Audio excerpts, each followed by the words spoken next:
नमस्ते students, start करते हैं theorem 9.11. Let's get started. Theorem 9.11. If the sum of a pair of opposite angles of a quadrilateral is 180 degree. मतलब अगर किसी quadrilateral का, ये सपोज हमने एक क्वाड्रिलेटरल बनाया, इसके ऑपोजिट एंगल्स, ये ऑपोजिट एंगल हो गया A B C D, quadrilateral है. एंगल ए और एंगल डी ऑपोजिट एंगल्स हो गया.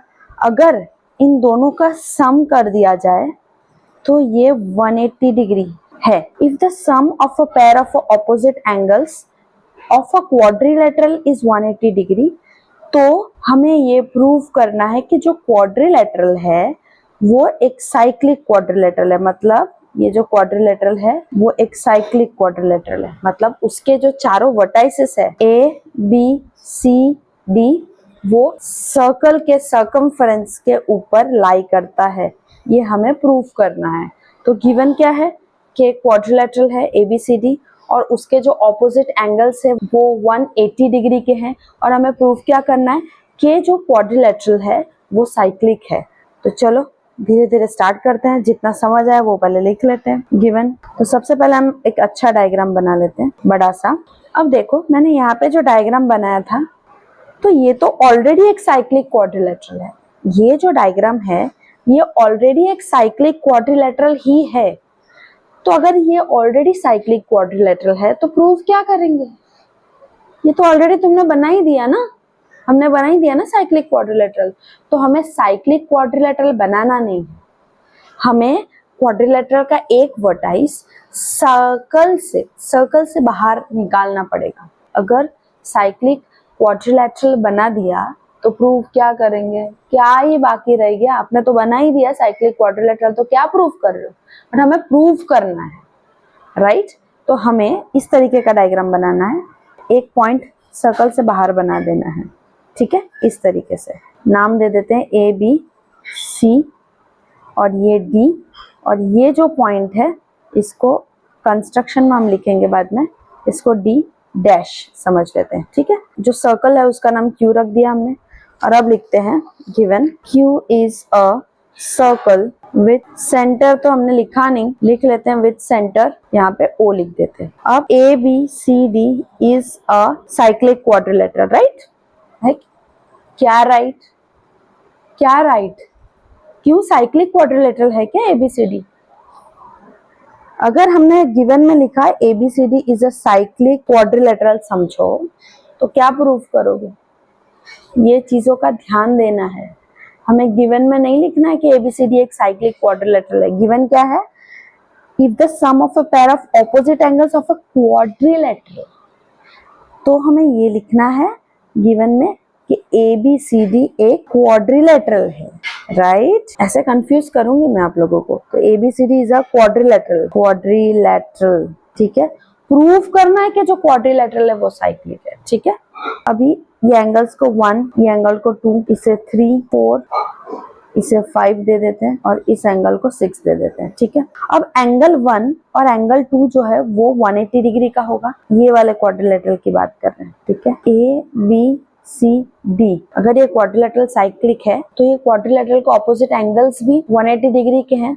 तो हम ये लिख सकते हैं कि ये एंगल 1 है और यहाँ पे एंगल 2 है. देखो जो डी है वहां पे मैंने एंगल 2 ही लिखा है यहाँ पर, ठीक है? तो वही लिखेंगे हम, angle 1 plus angle 2 equal to 180 degree. And दूसरा opposite angle B plus angle C, मतलब angle 3 plus angle 4 equal to 180 degree. Proof क्या करना है कि A B C D is a cyclic quadrilateral. Yes, यहाँ पे हमें लिखना है. अब प्रूफ लिखते हैं. प्रूफ में हम लिखेंगे कि एक कंस्ट्रक्शन करेंगे, वो हम प्रूफ में ही लिख देते हैं, अलग से कंस्ट्रक्शन नहीं लिखेंगे. कि लेट्स अज्यूम दैट ये जो डी पॉइंट है वो सर्कल से बाहर है. ये हम अज्यूम करते हैं, समझ लेते हैं. तो लिख देते हैं let assume D does not lie on Q. Circle हमारा क्यू है, तो therefore A B C D dash बन गया साइक्लिक क्वाड्रिलेटरल, ठीक है ना? तो therefore A B C D dash is a cyclic quadrilateral. हमने ये अज्यूम किया कि ये जो डी पॉइंट है ये सर्कल से बाहर है. तो अब अगर ये सर्कल से बाहर है तो यहाँ पे इस वाले डायग्राम में हमें साइक्लिक क्वाड्रिलेटरल कौन सा दिख रहा है? ये ए बी सी और डी डैश एक साइक्लिक क्वाड्रिलेटरल है, ठीक है, वही हमने लिखा। अब अगर ये साइक्लिक क्वाड्रिलेटरल है तो एंगल 1 और एंगल 5 ये दो 180 डिग्री हो गए, एंड एंगल 3 और एंगल 4 का प्लस करेंगे तो ये दो भी 180 डिग्री के हो गए। हाँ है कि नहीं? हाँ हाँ ऑब्वियसली, तो वो लिख लेते हैं कि therefore angle A plus angle D dash कितना हुआ? 180 डिग्री का हुआ। तो दैट इज एंगल ए और एंगल डी डैश कौन सा हुआ? एंगल 1 प्लस एंगल 5, ये 180 डिग्री का हुआ। इसे इक्वेशन 1 लिख देते हैं। और 180 डिग्री क्यों हुआ? इसका रीजन क्या है? इसका रीजन क्या है? क्योंकि opposite angles of a cyclic quadrilateral is supplementary, या फिर 180 डिग्री के होते हैं। तो लिख लो opposite angles of a cyclic quadrilateral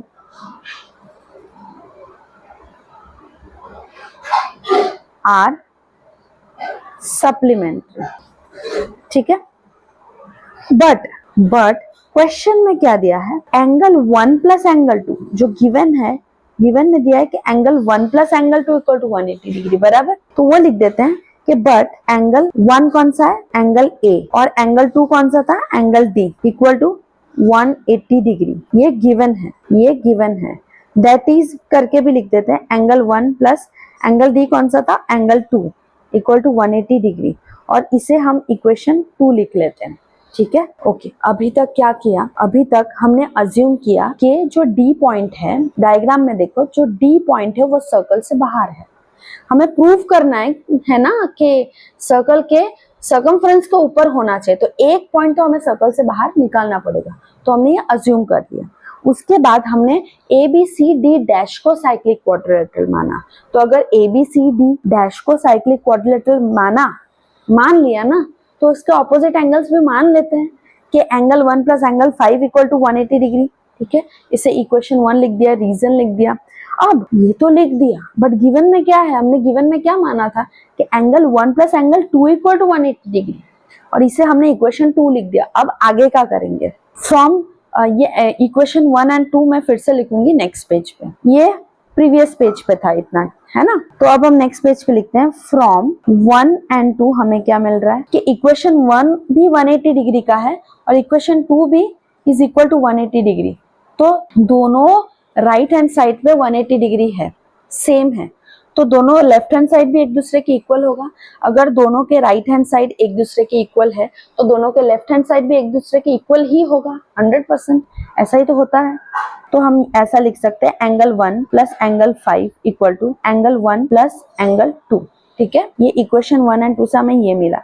अब यहाँ का एंगल 1 यहाँ का एंगल 1 कट जाता है, ये तो सिंपल इक्वेशन है, ये आपको आना चाहिए, ठीक है। तो इससे क्या मिला कि एंगल 5 इक्वल टू एंगल 2 मिला हमें क्या मिला? ओके, हमने यहाँ पे नंबरिंग नहीं लिखा, 1 ये 2 3 4, ये कौन सा 5 था और ये 6 था। तो हमें ये मिल गया कि एंगल 5 इक्वल टू एंगल 2, ये दोनों एंगल्स एक दूसरे के बराबर है। कौन से दो एंगल्स? दैट इज एंगल 5 कौन सा है? D dash equal to angle D, है कि नहीं। ये हमें इक्वल मिल गया। अब क्या करेंगे? अब ये वाला ट्राइंगल देखो, ये बी डी डी डैश, ठीक है। ये वाले ट्राइंगल में हम एक्सटीरियर एंगल प्रॉपर्टी लगा सकते हैं। देखो angle 5 equal to angle 2 plus angle 6। अब ये मत पूछना कि एक्सटीरियर एंगल प्रॉपर्टी क्या होता है, वो मैंने बताया था आपको, बताया था। और अगर नहीं पता है तो प्रीवियस लेक्चर में जाके देखो, आपको इजीली समझ आएगा, ठीक है। क्यों? बहुत जरूरी है पहले के लेक्चर्स देखना, नहीं तो छोटी छोटी चीजें नहीं समझ आती। जिसको समझ आया वेरी गुड, ग्रेट, ठीक है। तो ये वाले ट्राइंगल में हम एक्सटीरियर एंगल प्रॉपर्टी लगाते हैं। देखो मैं आगे के जो भी स्टेप्स है वो एक ही बार में आपको बता दूंगी ना, तो सर के ऊपर से जाएगा, इसलिए मैं थोड़ा थोड़ा बता रही हूँ, थोड़ा थोड़ा लिख रही हूँ, उसको समझा रही हूँ, फिर थोड़ा बता रही हूँ, फिर लिख रही हूँ, उसको समझा रही हूँ। क्योंकि जो बच्चे एक्चुअली में सब कुछ समझ जाते हैं, वेरी गुड, बहुत अच्छी बात है, बहुत अच्छी बात है, वाह वाह वाह वाह वाह। बट कुछ बच्चों को समझ नहीं आता। मैम ने बड़ बड़ बड़ बड़ बड़ लाखों लाखों हजारों सेंटेंसेस बोल दिए, बट कुछ ऊपर से गया, इसलिए मैं थोड़ा थोड़ा बता रही हूँ और थोड़ा थोड़ा लिख रही हूँ और उसे समझा रही हूँ। तो अब देखो ये ट्राइंगल में हम एक्सटीरियर एंगल प्रॉपर्टी लगाएंगे। कैसे लगाएंगे? Now in triangle B D D dash angle 5 equal to angle 2 plus angle 6, ठीक है। रीजन लिख देंगे एक्सटीरियर एंगल प्रॉपर्टी, ठीक है। तो angle 5 equal to angle 2 plus angle 6। अब एंगल 5 की जगह हमने यहाँ पे प्रूव किया है, ये देखो इक्वेशन 2 में क्या प्रूव किया कि एंगल 5 इक्वल टू एंगल 2।